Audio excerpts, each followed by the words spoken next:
Hello' everyone, আশা কৰোঁ সকলোৱে ভালে কুশলে আছে। ভোগালী বিহুৰ শুভেচ্ছা জনালোঁ। এয়া আমি আজি অলপ খোৱা লোৱাৰ ভিডিঅ'ই দেখুৱালোঁ বাৰু। আমি এঠাইলৈ গৈছিলোঁ, আপোনালোকে ভিডিঅ'টো শেষলৈকে চালে গমেই পাব আমিনো ক'লৈ গৈছিলোঁ।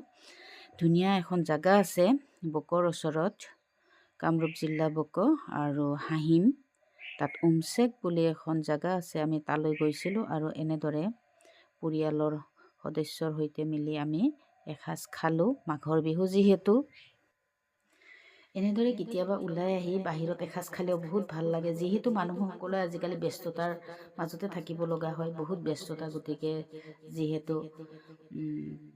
মাঘৰ বিহু বুলি অলপ ওলাই আহিলোঁ আৰু এনেদৰে আটাই মিলি এসাঁজ খালোঁ নদীৰ পাৰত। সঁচাকৈ খুব ভালেই লাগিলে। আপোনালোকেও আহিব, বেছি দূৰ নহয় বকৰ পৰা, চাব পাৰিব প্ৰাকৃতিক দৃশ্যৰে ভৰপূৰ। উমচেক বুলি এখন জেগা আছে, তালৈ আহিব আৰু ধুনীয়াকৈ প্ৰাকৃতিক সৌন্দৰ্যৰ মাজত অলপ সময় হ'লেও অতিবাহিত কৰিব পাৰিব। যিহেতু আজিকালি মানুহৰ ব্যস্ততা ভৰা জীৱন, যান্ত্ৰিকতাৰ জীৱন আজিকালি, গতিকে এনেকুৱা প্ৰাকৃতিক পৰিৱেশৰ মাজত আহি সঁচাকৈ খুব ভালেই লাগিলে। খুব ধুনীয়া দৃশ্য। এতিয়া বাৰু আমি ভাত সাজ খাই লৈছোঁ, এনেদৰে বনাই লৈ আহিছোঁ আৰু এনেদৰে মিলিজুলি আমি খালোঁ। ধুনীয়াকৈ হটকেছত ভৰাই লৈ অহা হৈছে, যিহেতু বনাবলৈ অলপ অসুবিধা হয়। আমি নিজেই ঘৰতে বনাই লৈ অহা খাদ্য আমি এনেদৰে খালোঁ আটাই মিলি পেলাই। ভালো লাগিলে। এনেদৰে দিনটো আমি অতিবাহিত কৰিলোঁ। এয়া চাওক, আপোনালোকক অকণমান পৰিৱেশটো দেখুৱাইছোঁ। ইমানেই ধুনীয়া, প্ৰাকৃতিক সৌন্দৰ্যৰে ভৰপূৰ উমচেক। ধুনীয়াকৈ নদী এখন আছে, নদীৰ পাৰে পাৰে এইবোৰ ধুনীয়া সৌন্দৰ্যৰে ভৰপূৰ। সঁচাকৈ বহুত ভাল লাগে। আপোনালোকেও পাৰিলে আহিব, বেছি দূৰ নহয়।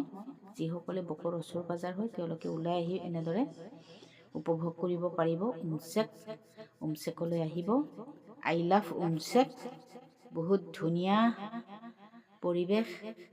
এয়া চাওক, আপোনালোকে চাব পাৰিব। অকণমান দেখুৱাইছোঁ মই এইটো ভিডিঅ'ত বাৰু।